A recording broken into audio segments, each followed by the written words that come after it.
Hey everyone, welcome back to the channel, and in this series I'm continuing to work on my classical sculpture, female water clay sculpture.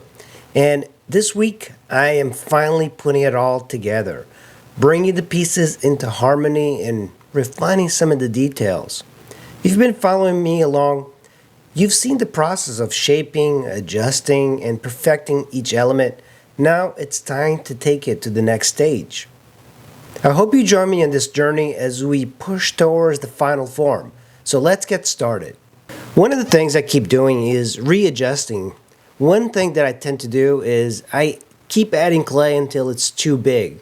She was getting a little chunky, and in hindsight I kind of like that, but it doesn't go true to form with this existing model. So I removed a little bit, as you can see in the back, the shoulder, and I'm constantly like redefining it. That's one of the problems that takes me so long, is that I am never happy with the current form, so I keep making adjustments as I go along. And you see me with the wooden tools, I go in and I draw in where the muscles are. That way I know that I need to make some adjustments there. Also, one of the tools I really love using is that silicone tool. I have two that I really like, and they're both flat. They don't have any other shape to them. Now I am digging out the wire, or the metal post that goes into the hips. That's all I have supporting this figure. So I'm going to remove it because it's getting in the way, and I'm going to add it to the rib cage. So to add this, I am simply just going to screw it in with the threads, and it does go in. So now you see that threaded rod is in the rib cage, and I can add adjustments to the pelvis or any other detail. This cloth lets me round off any piece of clay. One of the things that people tend to do is, including me, is you leave the bumpiness of the clay, but this cloth does remove it. It's almost like sandpaper. Old masters didn't have automotive shop towels. They had burlap, and burlap does the exact same thing at a larger scale. The same thing with this wired serrated tool.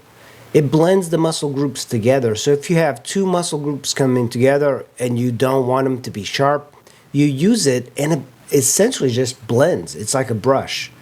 Now at this point I have to be careful. I'm removing part of that thigh because I want to add some definition to it. And you see towards the knees is just too chunky and ugly. One of the things I like sculpting are the knees, where the bones come together and where the muscles and the fat. It's very interesting. So now when you step back a little bit and you see a full-size picture of the model, you'll see she's just a little bit thinner. And eventually I think I am going to add just a little bit more fat in the details.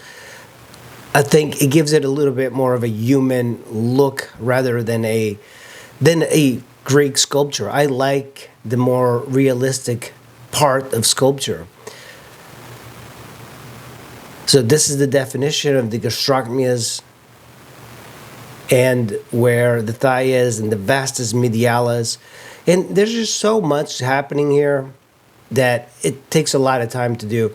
Another thing that you will see me do is I will take that cloth and I will sculpt along the roundness of the form, never against it, and it really blends everything together. So you can see me actually going around the gluteus in the direction towards the greater trochanter. So this little lump is really just holding up the sculpture. You have the rod in the rib cage, but this is giving it structure, and it's a really beneficial thing because without it, the sculpture would be so sensitive and delicate that it could potentially just collapse. So when I'm doing detail and I want to get a little bit more involved, I really will pay attention to the folds of the fat. So I already have the structure, I have the bones, the skeleton, I have the general muscles in there, but I don't want the sculpture to be generalized. I want it to resemble a naturalistic body. So I'm going to really pay attention to it. But I keep going over the sculpture and I make readjustments. So even when you're sculpting, don't be afraid to make readjustments. You want to be able to move things around even when you spent a lot of time on them. This, of course, creates a lot of issues. You're going to be spending more time on a sculpture. I think that's one of the things that I enjoy.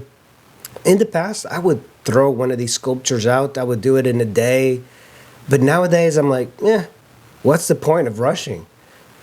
My house is completely full of sculptures, and unfortunately, that's one of the issues with sculpting. You can't put them away neatly. As you can see, the back is already a little bit different because I had to make some changes. This little sacrum part, I wanted to be going a little bit further in. The coccyx, that bone actually goes into the form. And now I'm using my serrated tool to remove just a little bit of the surface and round it off. Now, I could use my fingers, but I don't like the texture that it creates. So right here, the lumpiness of the clay, you can see I'm just like removing it, brushing it off. And even if you leave this texture on, I think it makes it look much nicer than the roundness of shaping it using your hands. The breasts are also kind of important. You could make the antique looking breasts, but I like the naturalistic with how the fat actually moves around. So there's a big difference. You can tell models right away if they had artificial breasts, which look just absolutely terrible. In a way, artificial breasts kind of resemble antique sculptures, but I like the classical version of the 19th century. I think those guys were really top-notch. Of course, the Greeks had it going. They definitely had sculpture down to a science, or should I say art. The texture that this cloth leaves is quite pleasing as well, but you don't want to leave kind of random cloth shapes, so you have to be a little bit more careful. I also have to work on the hair. The hair looks strange, and the fingers.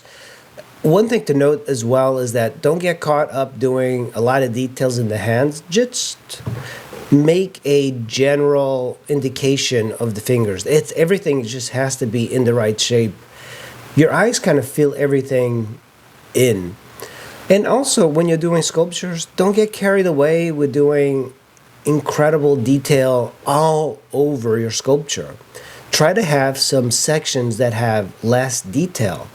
You want to call attention to certain parts of the sculpture. So if your detail is throughout, it's a different style. And for me, what I like is having detail, say in the torso, and then as you move down, it gradually becomes simpler, like the legs.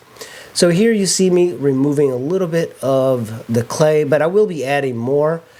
And this is the part where I was thinking of shaping some sort of sculpture in here. It could be a putti, a cupid, an animal, but I decided on a simpler form based on some antique sculptures that I saw, and that is of a vase. A vase that's rather large, and on top it's going to have some drapery, and that drapery is going to give me the excuse to wrap it around a little bit of the leg. And when that happens, it's just going to give me a structure, and then I can use that to actually dig from the bottom up. I don't have clay also in the hips because I removed that rod. So I'm going to show you in the next video what I'm going to be doing to linking the hollow, because you cannot leave a hollow or like a space inside a sculpture is going to break. So you're going to need some sort of vent, and I'm going to show you how to do that in the next one. So right now, I'm just going to add a little bit to the vase, and that's going to be it for today. Sorry I've not been putting a lot of videos together. I've been very busy with other projects, but thank you for watching. I really appreciate it. It keeps me motivated, and I'll see you in the next video.